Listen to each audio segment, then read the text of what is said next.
Marcus woke slowly, pulled from sleep by a faint, unfamiliar warmth beside him. For a few seconds his mind remained heavy and unformed, drifting somewhere between dream and consciousness, listening to the steady hum of the orbital garrison.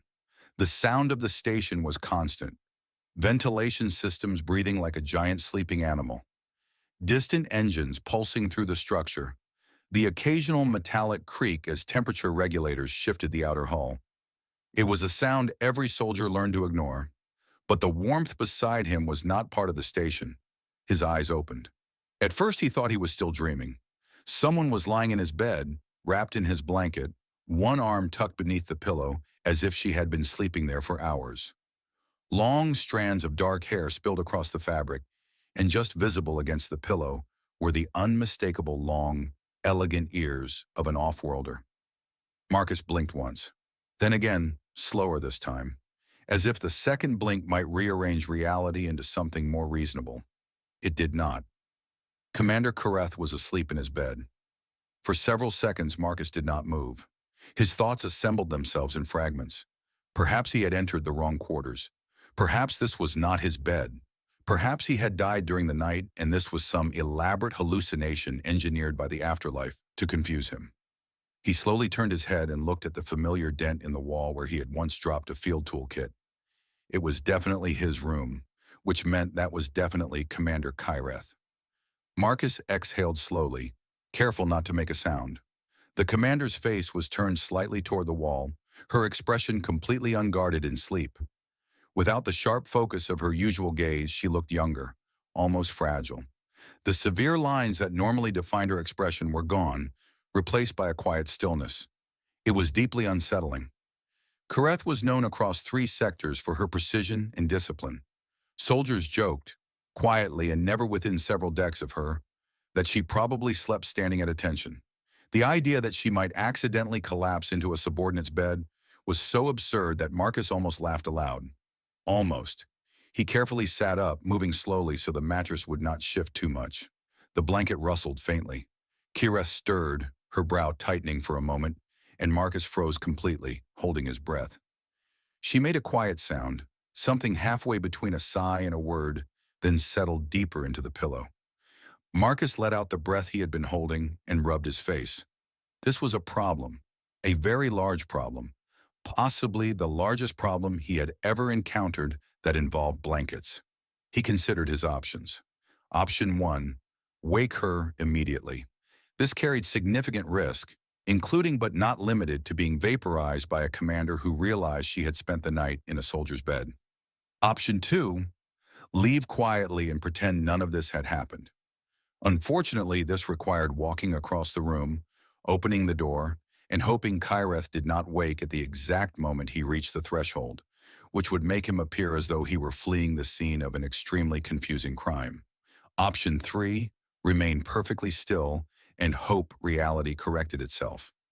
Marcus sighed softly. Reality, in his experience, rarely corrected itself. He leaned slightly closer and spoke in a low voice. "Commander?" Kyreth did not respond. He hesitated, then tried again, a little louder. "Commander Kyreth." She shifted slightly, her long ear pressing against the pillow, and murmured something incomprehensible. One hand tightened on the blanket. Marcus stared at her. That had not worked. He reached out cautiously and tapped the edge of the mattress, as if the bed itself might relay the message more effectively. "Commander," he said quietly, "you're in my quarters." Kyreth inhaled slowly, then exhaled in a long, contented breath. Her fingers relaxed, and she sank deeper into the pillow, pulling the blanket closer around her shoulders. "Comfortable," she murmured faintly, the word barely audible. Marcus blinked. He looked at the ceiling, as if searching for patience written somewhere among the recessed lighting panels. "Of course it is," he whispered under his breath. "Military-issue mattress. Famous across the galaxy." Kyreth did not move. Marcus sat there for a long moment, unsure whether to be alarmed or amused. The situation was so completely beyond anything he had imagined that a strange calm settled over him. There was something almost surreal about watching the most formidable officer on the station refuse to wake up because she was comfortable. He swung his legs carefully off the bed and stood, moving as quietly as possible. The floor was cool beneath his feet.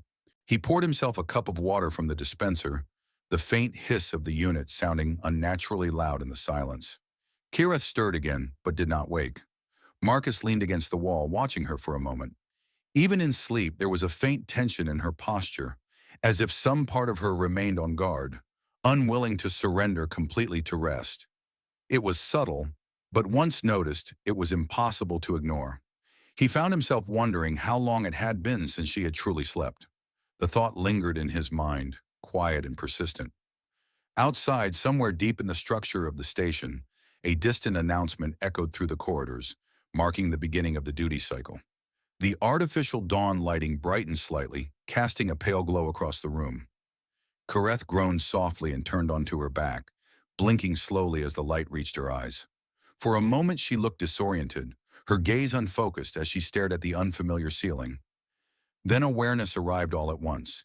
She sat upright so abruptly that the blanket slid to her lap. Marcus raised a hand in what he hoped was a reassuring gesture. "Good morning, Commander."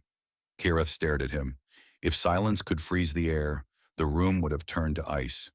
Kyreth did not move for several seconds. She sat rigidly on the edge of the bed, the blanket gathered in her hands, her long ears slightly angled back in a way Marcus had never seen before. Her eyes moved slowly around the room, taking in the narrow desk, the locker against the wall, the faint scratch in the metal floor where Marcus had once dragged a supply crate. Recognition settled in, and with it came something far more dangerous than anger: embarrassment. Marcus had faced hostile boarding parties, decompression alarms, and once an extremely aggressive maintenance drone that had mistaken him for debris, but none of those experiences prepared him for the silent, contained horror on Commander Kyreth's face. "I see," she said at last, her voice perfectly controlled, which somehow made the situation worse. Marcus nodded, unsure what else to do. "Yes, Commander." Another silence followed, heavy enough to bend the air. Kyreth looked down at the blanket in her hands as if it had personally betrayed her. Then she inhaled slowly, straightened her shoulders, and swung her legs off the bed, standing with precise, deliberate movements. "I was conducting a late inspection," she said. "I must have entered the wrong quarters." Marcus kept his expression neutral. "It happens." Kyreth turned her head and looked at him. Marcus immediately realized that had been the wrong response. "I mean," he added quickly, "not often. Probably never. But statistically, in a large enough universe." Kyreth closed her eyes briefly, as if deciding whether or not to respond to that. When she opened them again, the faintest trace of weary amusement flickered there, gone almost before Marcus could be sure he had seen it. She walked toward the door, then stopped. Her hand hovered over the control panel, but she did not touch it. For a moment she stood very still, and Marcus noticed something he had never seen before. The commander looked tired, not the ordinary fatigue of a long shift, but something deeper, as if exhaustion had settled into her bones and refused to leave. "How long?" she said quietly, still facing the door. "Was I asleep?" Marcus glanced at the wall display. "Approximately 5 hours." Kyreth's shoulders lowered slightly, the tension easing in a way that seemed involuntary. She let out a slow breath. "That," she said almost to herself, "is the longest I have slept in 3 months." Marcus said nothing. Kyreth rested her forehead briefly against the cool metal beside the door, a gesture so small and human that it felt almost intrusive to witness. When she turned back, her expression was composed again, but something had changed. The rigid edge in her voice was softer now, worn down by honesty. "The command deck never truly becomes quiet," she said. "Even during rest cycles, there are alerts, status reports, fluctuations in the reactor harmonics. There is always something." Marcus leaned lightly against the wall, listening. "I thought I was accustomed to it," Kyreth continued. "But last night, I remember walking the corridor and then—" She shook her head faintly. "Nothing." "You found the nearest bed," Marcus said gently. "Yes." She hesitated, then added, "It appears I did." The corner of Marcus's mouth lifted slightly. "For what it's worth, Commander, you have excellent taste in quarters." Kyreth looked at him again, and this time the faintest hint of a smile touched her expression before she suppressed it. "That remains to be evaluated," she said. A faint vibration passed through the station as a cargo shuttle docked several decks below, the structure humming softly. The sound filled the silence for a moment. Kyreth glanced back at the bed. The blanket was still rumpled, the pillow slightly indented where her head had rested. She studied it with an intensity usually reserved for tactical displays. It was comfortable, she admitted reluctantly. Marcus folded his arms. "I've been telling Command for years we should standardize these mattresses fleet-wide. Morale would improve immediately." Kyreth exhaled through her nose, a quiet sound that might almost have been a laugh. "You are not as serious as your record suggests, Corporal Marcus." "I try not to be serious before breakfast," he replied. "It sets a dangerous precedent." Kyreth shook her head faintly, but the tension in her shoulders eased another fraction. She moved toward the small viewport, looking out at the slow drift of stars beyond the station's hull. A transport ship passed in the distance, its engines glowing pale blue, leaving a faint trail of ionized particles that shimmered like dust in sunlight. "For a moment," she said almost absently, "I did not dream of duty rosters or patrol routes or casualty projections." Marcus did not interrupt. "I dreamed of nothing," she said. "It was peaceful." The word seemed unfamiliar in her mouth, as if she rarely had reason to use it. After a long pause, she straightened again, the commander returning like armor, settling into place. "This conversation does not leave this room," she said, her tone firm but not harsh. "Of course," Marcus said. "I value my continued existence." Kyreth gave him a brief look that might have been approval. She stepped toward the door again, then hesitated.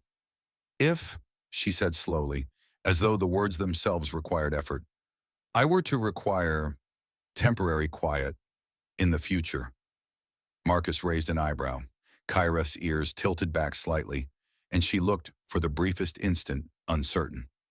"I am not making a request," she added quickly. "I am merely considering logistical possibilities."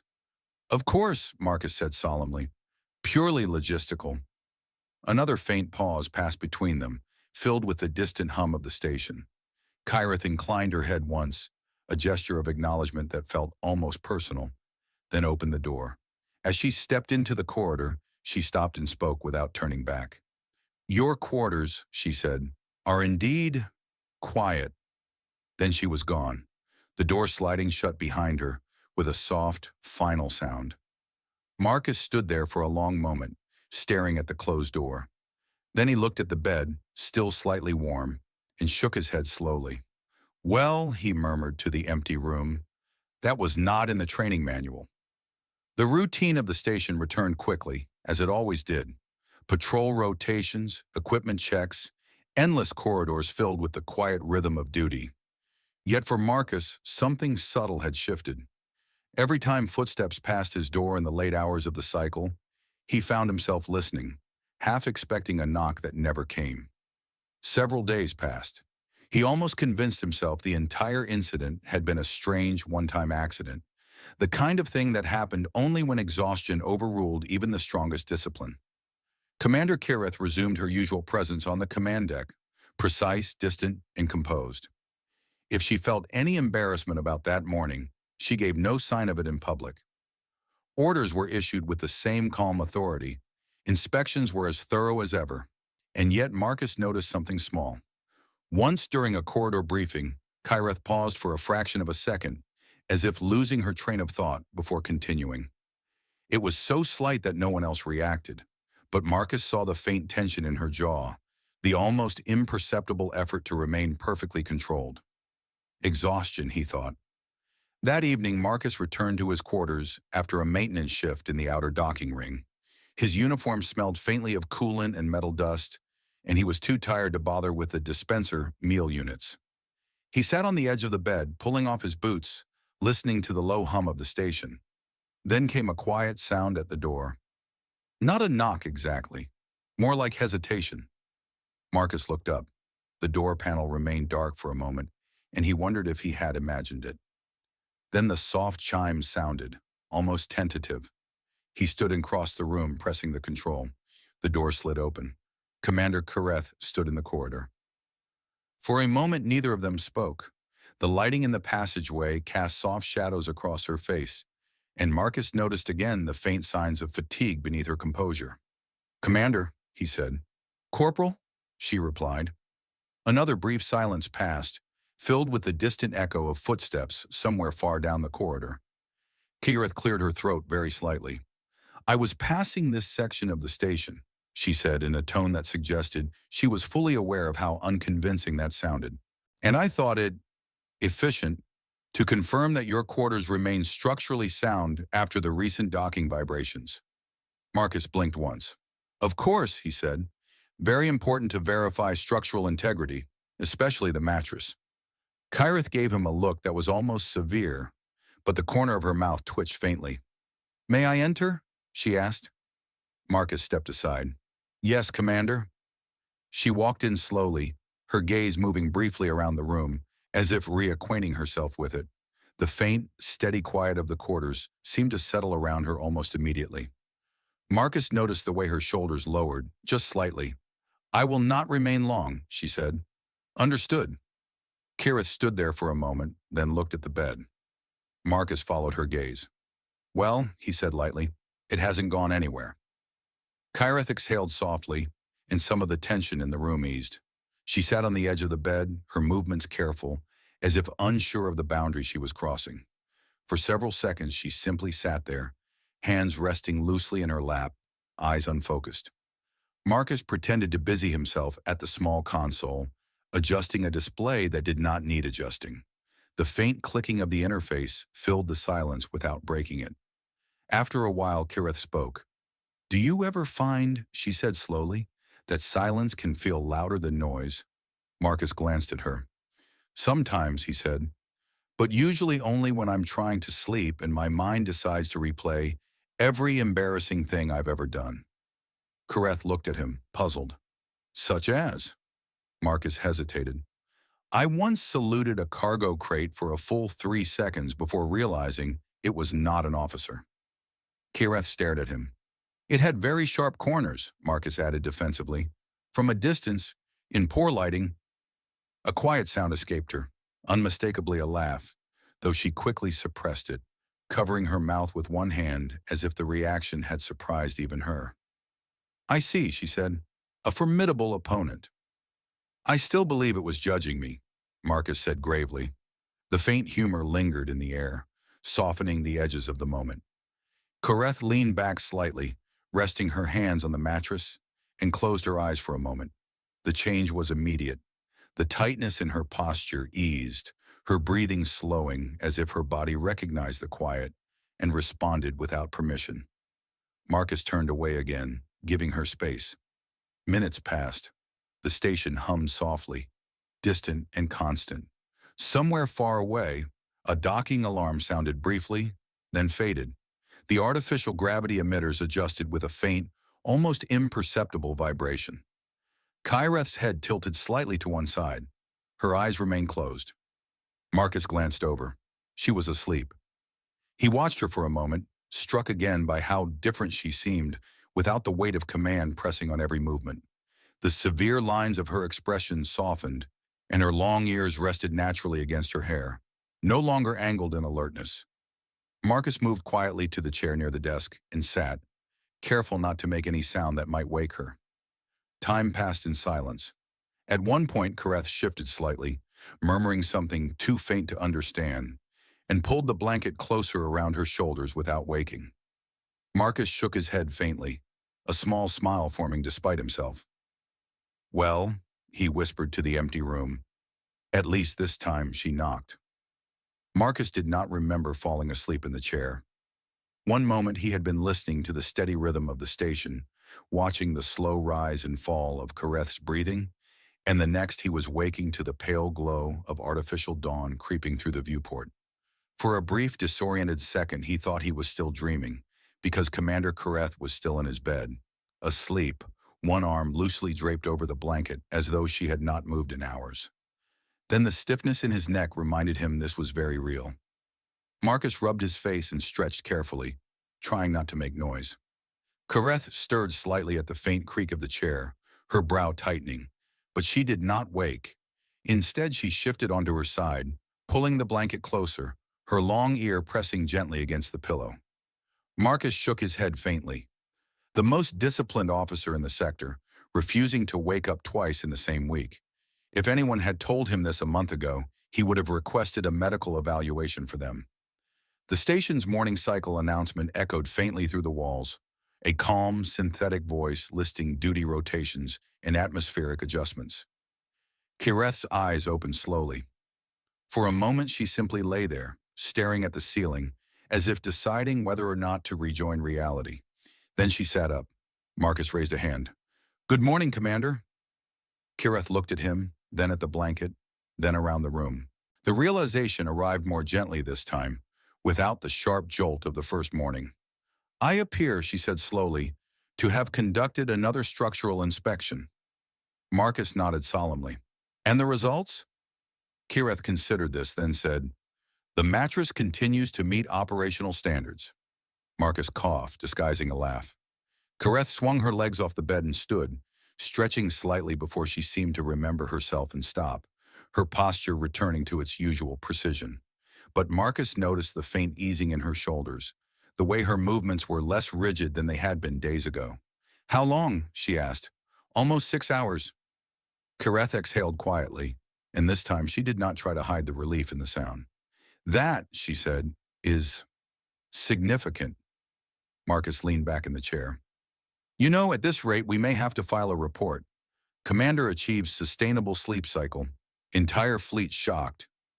Kyreth gave him a look, but the faint curve of her mouth betrayed her. "If such a report exists," she said, "it will remain classified." They shared a brief silence, not uncomfortable, simply quiet. Outside the viewport, a maintenance drone drifted past, its articulated arms extended as it inspected the outer hull. The faint blue glow of its thrusters reflected across the walls in shifting patterns. Kyreth watched it for a moment.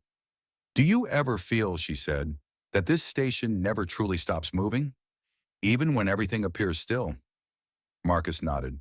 "You can feel it in the floor sometimes. Tiny vibrations, like the whole place is breathing." Kyreth glanced down at the metal beneath her boots as if listening for it. "When I was a cadet," she said, "I believed command meant control.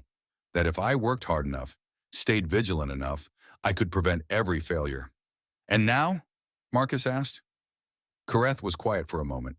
"Now I know that control is an illusion. We only endure." Marcus considered that. "That sounds exhausting." "It is." The honesty in her voice lingered in the air. Marcus stood and crossed to the dispenser, pouring 2 cups of heated nutrient broth. He handed one to her without comment. Kyreth looked at it, then at him. "Thank you," she said simply. They stood in silence, drinking. The warmth spread slowly through Marcus's chest, chasing away the last of the stiffness from the chair. Kyreth set the empty cup aside and looked at the bed again, as if committing the sight of it to memory. "It is strange," she said quietly. "I have commanded ships in battle. I have negotiated ceasefires between species that had been at war for generations. Yet I find myself reluctant to leave a small, quiet room." Marcus shrugged. "Strategic value." Kyreth huffed softly, almost a laugh. Then her expression grew thoughtful. "Do you ever wonder," she said, "what life would be like without constant vigilance? Without the need to be strong every moment?" Marcus leaned against the wall. "Sometimes, but I think I'd get bored after a week." Kyreth looked at him, surprised. "I mean," Marcus added, "I'd probably start inspecting cargo crates again. Make sure they're behaving." Kyreth shook her head faintly, but there was warmth in her eyes now, a quiet amusement that softened her features. A distant chime echoed through the station, signaling the beginning of the next duty cycle. Kyreth straightened, the commander returning once more, but not as sharply as before. There was still steel in her posture, but now it seemed tempered, less brittle. "I should return to the command deck," she said. Marcus nodded. "Of course." She moved toward the door, then paused, her hand resting on the control panel. "Corporal Marcus." "Yes, Commander." She hesitated for the briefest moment. "Your quarters remain available?" Marcus met her gaze. Any time. Kyreth inclined her head once, a gesture of acknowledgement that felt deeper than rank or protocol. Then she opened the door and stepped into the corridor. The door slid shut behind her with a soft whisper, and Marcus stood there for a moment, listening to the fading sound of her footsteps. The room felt quieter than before, not empty, just waiting. The visits became a pattern so gradual that Marcus did not notice when it began to feel normal. Some nights there was no sound at all, only the quiet hum of the station and the distant vibration of engines correcting orbital drift. Other nights there would be that same brief hesitation at the door, the soft chime, and Kyreth would step inside with a nod, speaking little, as if words might disturb the fragile calm she had come to find there. She never stayed longer than necessary. She never spoke of it outside those walls, and yet the silence between them became familiar, almost companionable, like two travelers resting beside the same quiet fire. One evening, Marcus was seated at the small console repairing a cracked diagnostic pad when the door chimed. He opened it to find Kyreth standing there, but this time her posture was different, not just tired, strained. "Commander," he said quietly. "Corporal." She stepped inside, removing her gloves slowly, her movements deliberate, as though the simple act of unclenching her hands required effort. Marcus returned to his seat, giving her space. Kyreth sat on the edge of the bed, leaning forward, elbows resting on her knees. For a long time she said nothing. The station hummed softly around them. Somewhere deep in the structure, a cargo lift moved, its distant vibration passing through the deck like a slow pulse. "Today," Kyreth said at last, "I approved a patrol assignment I knew was dangerous." Marcus did not interrupt. "They will return safely," she said, as if trying to convince herself. "The calculations are sound. The route is necessary. Every variable has been considered." "But," Marcus said gently. Kyreth stared at the floor. "But calculation does not erase responsibility." The words hung in the air. Marcus leaned back in his chair. "When I was in training," he said, "our instructor told us something. He said, if you wait until there is no risk, you will never act. And if you never act, you guarantee failure." Kyreth was silent for a moment. "A practical philosophy." "He also said," Marcus added, "that anyone who volunteers for patrol duty is at least a little bit reckless anyway." Kyreth looked at him, one eyebrow lifting slightly. "I may have added that part," Marcus admitted. A faint breath escaped her, almost a laugh, and some of the tightness in her shoulders eased. She leaned back on the bed, exhaling slowly, her eyes closing. Marcus noticed how quickly the tension left her once she allowed herself to rest, as if her body had been waiting for permission she rarely gave it. After a while she spoke again, her voice quieter. "When I was a child, my homeworld had two moons. They would cross the sky at different speeds, and sometimes they aligned, and the light would become almost silver. I used to sit on the balcony and watch them." Marcus turned slightly in his chair, listening. "I believed," Kyreth continued, "that command would feel like that. Calm, beautiful, ordered." She opened her eyes and stared at the ceiling. "Instead, it feels like standing in a storm and pretending the wind does not exist." Marcus considered that for a moment. "At least storms eventually pass." Kyreth tilted her head slightly. "Do they?" Marcus shrugged. "If they don't, we invent bigger roofs." That earned him another faint, reluctant smile. The quiet deepened, comfortable now. Marcus returned to adjusting the diagnostic pad, the faint clicks of the tools blending with the low hum of the station. Kyreth lay back fully, one arm resting across her eyes, her long ear visible against the pillow. After several minutes, she spoke again, her voice muffled slightly. "Do you ever feel," she said, "that everyone expects you to be something you are not?" Marcus snorted softly. "All the time. My instructor once described me as reliable but easily distracted." Kyreth lowered her arm, looking at him. "And are you?" "I'm very reliable," Marcus said, "especially when distracted." Kyreth shook her head faintly, but the hint of warmth in her expression remained. The lights dimmed slightly as the station shifted into night cycle. Outside the viewport, the stars seemed brighter, sharp points of white against the endless black. Kyreth's breathing slowed, deepening. Marcus glanced over and saw that she had fallen asleep again, her expression peaceful, the faint lines of strain erased. He leaned back in his chair, listening to the quiet. Time passed. At some point, Marcus realized he was no longer thinking about the oddness of the situation. The presence of the commander in his quarters, once unimaginable, now felt almost ordinary. Not because she was a commander, but because she was simply another person who needed rest. Kyreth stirred slightly, murmuring something unintelligible, and shifted closer to the wall, pulling the blanket tighter around her shoulders. Marcus smiled faintly. "Well," he murmured under his breath, "at least the mattress continues to meet operational standards." The change did not happen all at once. No one on the station could have pointed to a specific day and said that Commander Kyreth was different. Yet something subtle had shifted, like the course of a drifting ship corrected by a fraction of a degree. Her inspections were still precise. Her orders were still clear and exacting. But there were moments now, small ones, when the edge of her voice softened, when a soldier's mistake was corrected without the usual severity, when silence lingered instead of sharp dismissal. Most of the crew assumed it was simply experience, the natural evolution of a commander growing into her role. No one suspected that several decks below the command level, a small, quiet room had become the place where the weight of command was set down, if only for a few hours. Marcus noticed the change most clearly in the way Kyreth entered his quarters now. She no longer hesitated at the door for long. The chime would sound, he would open it, and she would step inside with a quiet nod, her shoulders already beginning to relax as the silence of the room closed around her. One evening she arrived later than usual. Marcus was sitting on the floor, disassembling a portable drone whose guidance system had developed a habit of turning in slow circles for no reason anyone could explain. Kyreth watched him for a moment. "Is it malfunctioning?" she asked. "Yes," Marcus said, "but I suspect it may also be bored." Kyreth raised an eyebrow. "I mean," Marcus added, "if I were programmed to patrol the same corridor for 3 years, I might start spinning in circles too." Kyreth considered the drone thoughtfully. "Perhaps it is contemplating existence." Marcus looked up at her. "If it starts writing poetry, I'm resigning." A faint laugh escaped her before she could stop it, and the sound lingered in the air like something fragile and rare.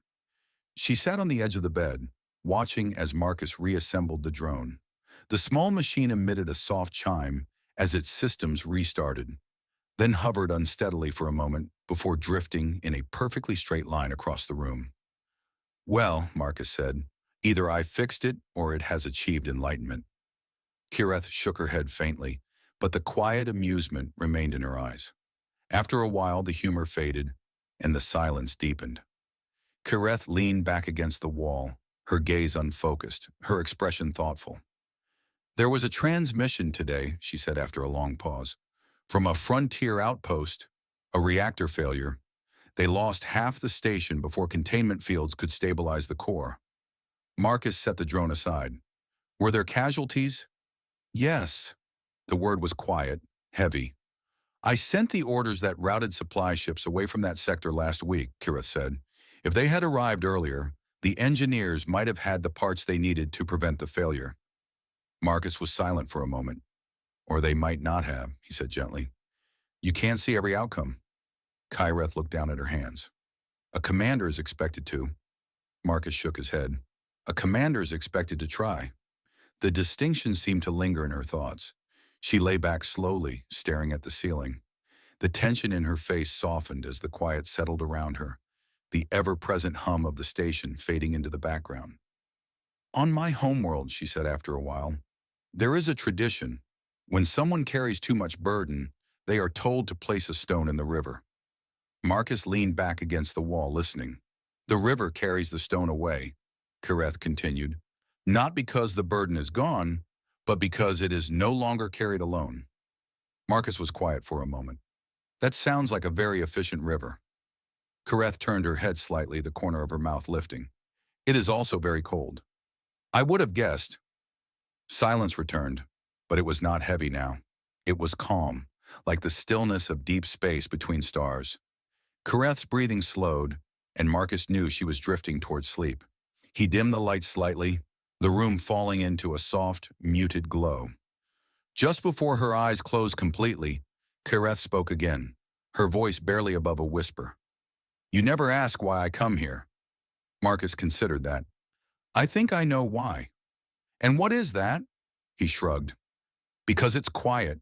Because you can sleep. Because no one expects anything from you here." Kyreth studied him for a moment, then nodded faintly. "Yes," she said. "That is part of it." "And the other part?" Marcus asked. Kyreth was silent for a long time. Then she said very softly, "Because I am not alone." The words settled in the room, gentle and unguarded. Marcus did not reply.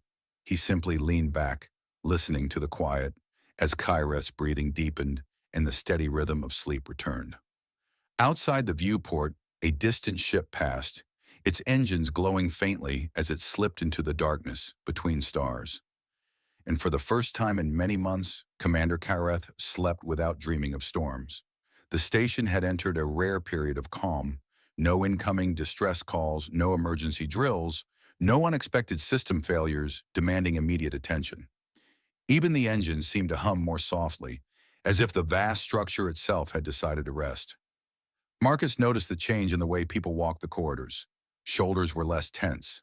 Conversations lingered a little longer. Laughter, quiet, cautious at first, had begun to return to places where only the sound of boots had echoed before. He suspected, though no one would ever say it aloud, that some of that calm came from the command deck. Kyreth still carried herself with the same authority, but there was a steadiness to her now that had not been there before. The restless intensity had softened into something stronger, quieter. She listened more. She delegated more. And sometimes, when she thought no one was watching, she allowed herself to pause for a breath before issuing the next order. One evening, Marcus returned to his quarters to find the door already open. Kyreth stood inside, looking out through the viewport at the drifting stars. She did not turn as he entered. "I hope I am not violating protocol," she said calmly. Marcus set his gloves on the table. "At this point, Commander, I think we've established that protocol surrendered several weeks ago." Kyreth exhaled softly, a faint smile touching her expression. They stood in silence for a while, watching the distant movement of ships gliding through the darkness. A convoy of long-range freighters passed far beyond the station's orbit, their engines glowing like a line of slow-moving stars. "The patrol I was worried about," Kyreth said at last, "returned today." Marcus glanced at her. "All of them?" "Yes." The single word carried quiet relief. "They reported severe turbulence in the ion field," she continued. "Had they departed even 2 hours later, they might have been trapped." She paused. "The calculations were correct." Marcus folded his arms. "You see? Bigger roofs." Kyreth gave him a sidelong look. "Your engineering philosophy continues to lack precision. But it works."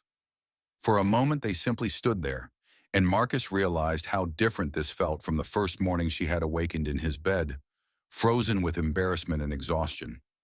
The distance between commander and soldier had not disappeared, but it had changed, reshaped into something steadier and more human. Kyreth turned away from the viewport and sat on the edge of the bed, though this time she did not immediately lie down. She rested her hands loosely on her knees, thoughtful.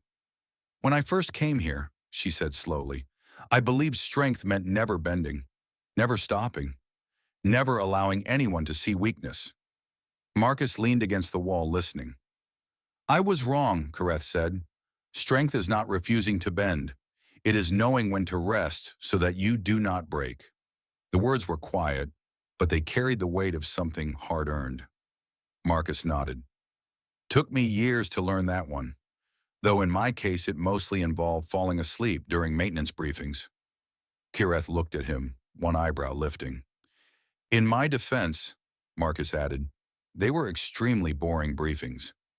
A faint laugh escaped her, warm and unguarded. The sound lingered, and Marcus realized that he no longer found it surprising to hear it. Kyreth leaned back, resting against the wall rather than lying down.